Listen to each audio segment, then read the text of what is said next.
One of the things that all of us who go through ministry, particularly for the priesthood, is something called clinical pastoral education, or CPE for short. And the idea of CPE is that it puts each of us in a hospital setting, something important for our ministry later. But it also adds a component that helps us look at what is going on and to process those things that we may be feeling as we go through very vulnerable times with people. Now, unfortunately, the program has often strayed from the good intentions that it was created for. Many of my compatriots have had difficult experiences. I've known few who have good ones, except for maybe those who go into chaplaincy on their own. And I definitely was one of those who had a difficult experience, because one of the things that you really need to have a good experience in CPE is a really good supervisor for the program. And the one I was at had a terrible one.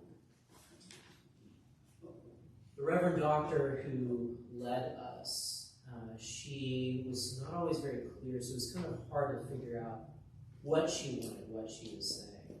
There were many times when it felt like she was actually trying to pit us against one another.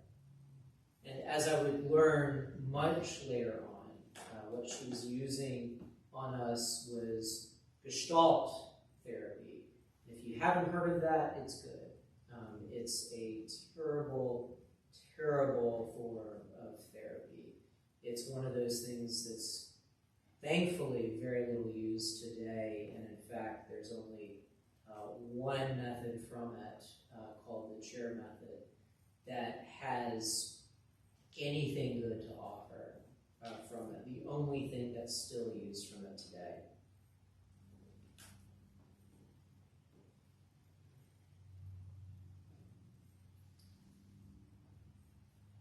Being a difficult experience, it was hard for me to talk about what I experienced in CPE. And the result of that is, in talking with my seminary and then later my diocese, was the thought was that I hadn't gotten enough from it. So I was told to go into another unit of CPE, which someone dealing with a traumatic event told, you're going back into it is a very difficult thing to do.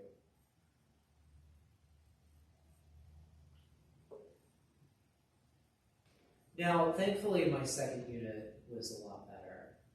I was down in Atlanta working at this Episcopal church, Holy Comforter, and their program was based on working with those who live with mental illness or disabilities. So it was a really, really wonderful experience to be able to take part in. But it had been a tough year. On top of everything else, I'd been going through multiple surgeries for my finger, which still cannot bend properly. It has an artificial joint in it. And so all of these experiences left me pretty broken.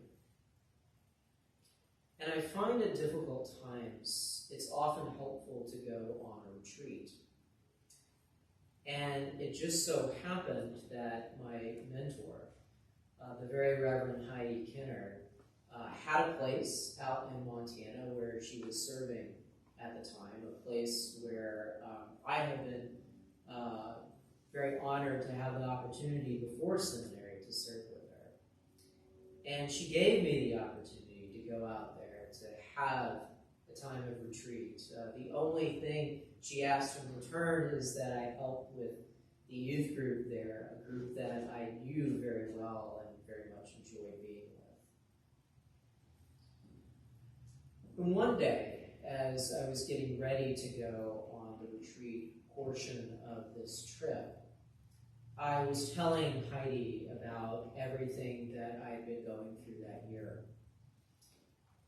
And she paused after I was talking with her about this.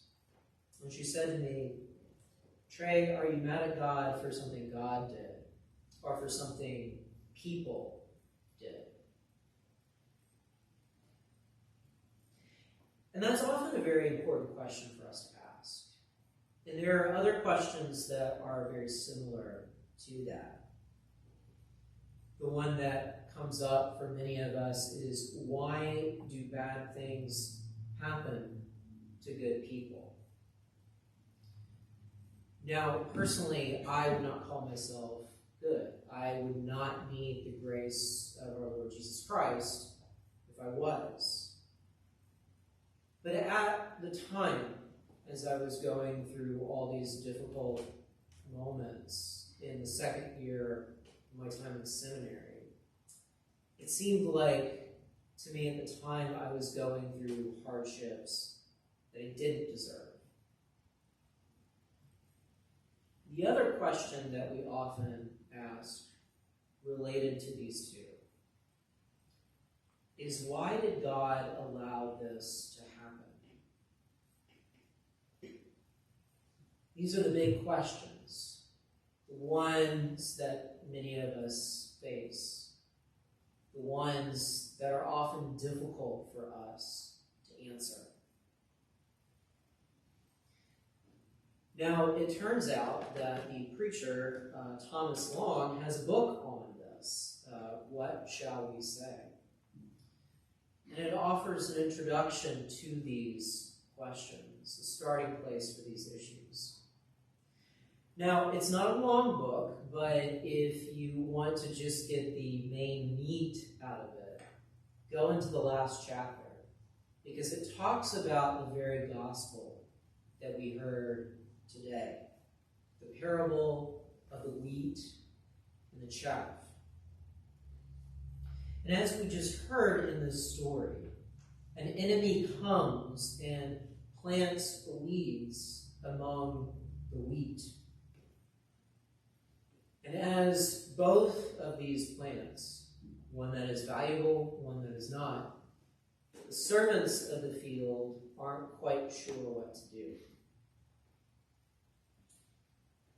Now, the master in this does know what to do. He's a very good farmer and realizes if they get rid of the wheat now, the roots that are intertwined between the two will mean that the wheat is ruined as well. So what he elects to do is to wait till the harvest season is over, and then take the weeds out of the ground, sort them out, put the wheat where it needs to be in storage for eating and those sort of purposes, and to take the weeds, the useless bits, and throw them in the fire.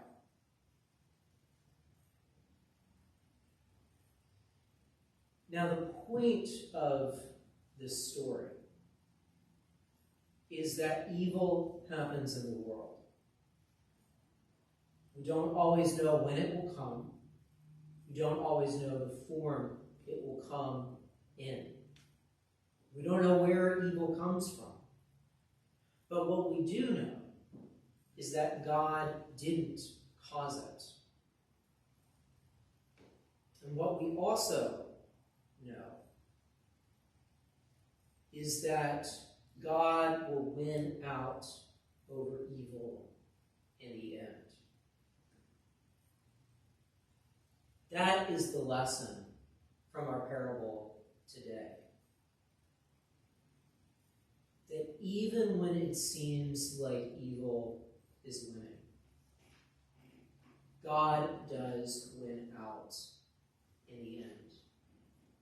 God doesn't cause the evil, as Heidi reminded me. God is there with us to make sure that good does win. And it may sometimes seem like, why is it taking so long? And that's something that Paul speaks to us about this morning. It may take time, but it's worth it. It's worth it for what happens to us at the end. All we need to do is take the time and be patient.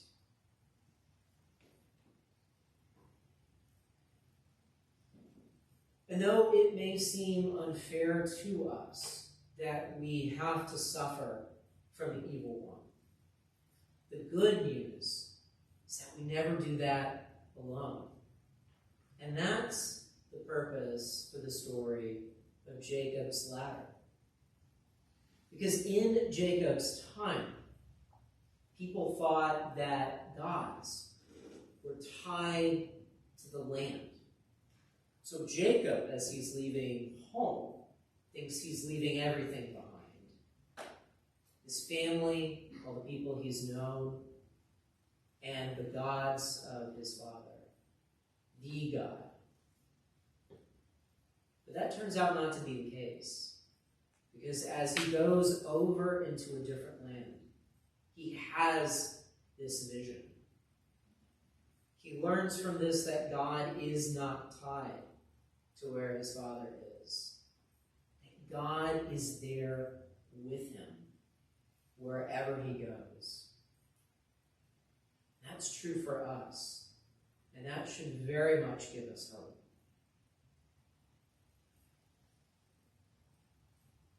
Now, for my own life, I take comfort that God is never the cause of my suffering. And I take even more comfort that God is with me in those trials and tribulations. Even at times when I, like Jacob, don't even realize that God is there. Good will win out in the end. And all we have to do is remember Paul's words for us. Be patient, for when that time will come.